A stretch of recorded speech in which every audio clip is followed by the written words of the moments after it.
I just appreciated that so much about you, because on some of the reality shows you can see people not being real or not being humble. And I could just see that over the years where the program got bigger and bigger, but your attitude didn't seem to change.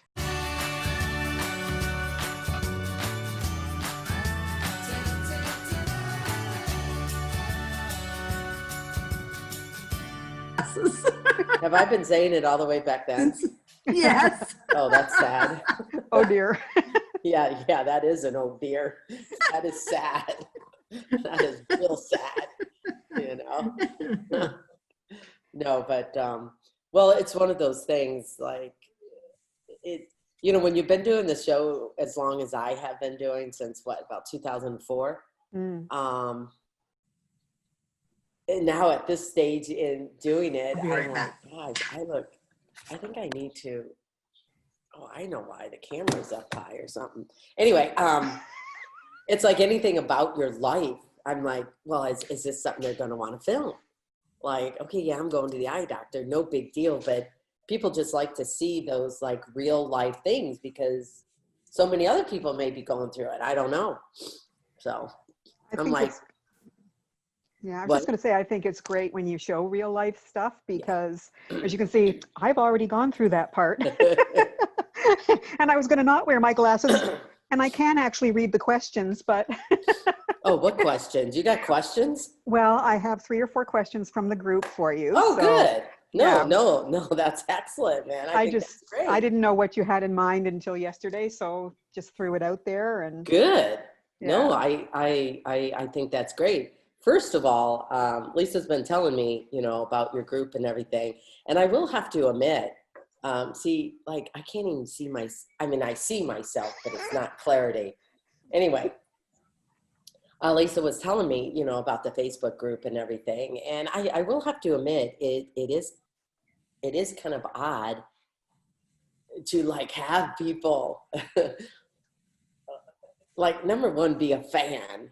And number 2, just to like spend time like talking about your life and all of that. And I think the one thing I'm very proud of myself is that I'm still in awe of that. I don't take that for granted, like having fans and that kind of support, or like Lisa can attest, when we're out and about and someone, you know, in the mall or down the street or wherever we're at, they're like, hey, Amy, I'll turn around thinking, oh, I know somebody. and I'll look around and it's like, oh yeah, okay, these people probably have watched a show or something.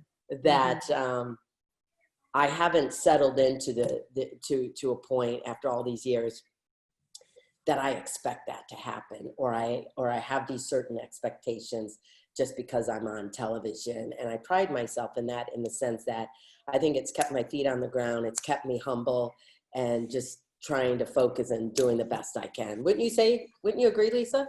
I agree. Even with your kids, you did that. You had them have the most normalcy possible with going to school and a normal in an unnormal situation. Yeah, you didn't like just pull them out of school for interviews in New York and run all over. And the network hated that. Yeah.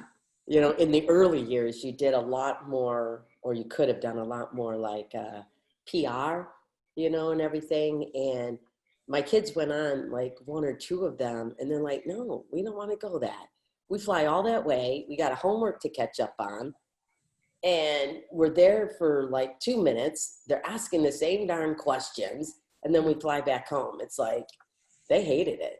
I don't know about hate, but they didn't like it unless we like went to New York City or some of those other places and we took an extra day and, you know, saw something. So anyway, but yeah. Thank you. Well, I love that about you, Amy, but I can see the humility in you and the realness, which is why I've been a fan for so many years. No, thank you. And I just appreciated that so much about you, because on some of the reality shows, you can see people not being real or not being humble. And I could just see that over the years where the program got bigger and bigger, but your attitude didn't seem to change. Yeah. And I love that you didn't get your kids out of school to go to that kind of thing. And they needed that sense of normalcy, you know, normalcy that you provided, which is wonderful. Well, and the other thing, I some of the self-conscious things that I was thinking about at that time was, I have no idea how long this show is going to last. Mm-hmm. We've got to still function as best we can as a family while it's here or while it's not here. So what is that normalcy? What is that common normalcy if you have the show or you don't have the show? Yeah. And, you know, obviously Matt and I kind of differed in that a little bit. But yeah, and the only thing that I probably went overboard, well, probably a lot of things, but one of the main things was they had friends over almost every weekend. I mean, I normally would not have their friends over every weekend, but I think I had a paranoia of if the crew came to me or my producer said, well, you know, we got this big filming scene, you know, they can't have friends this weekend. And I said, okay, you know, I get it. Then it'd be next weekend. And then next weekend after that, I'm like, no, you wanted normal life. Guess what? Yeah. Hi, Bunny. Hi. Bunny. So I said, no, that's normal. Kids need, because I wanted them to be able to develop those friendships. Yeah. And with TV always interrupting, and they have known a couple of really good friends since kindergarten. So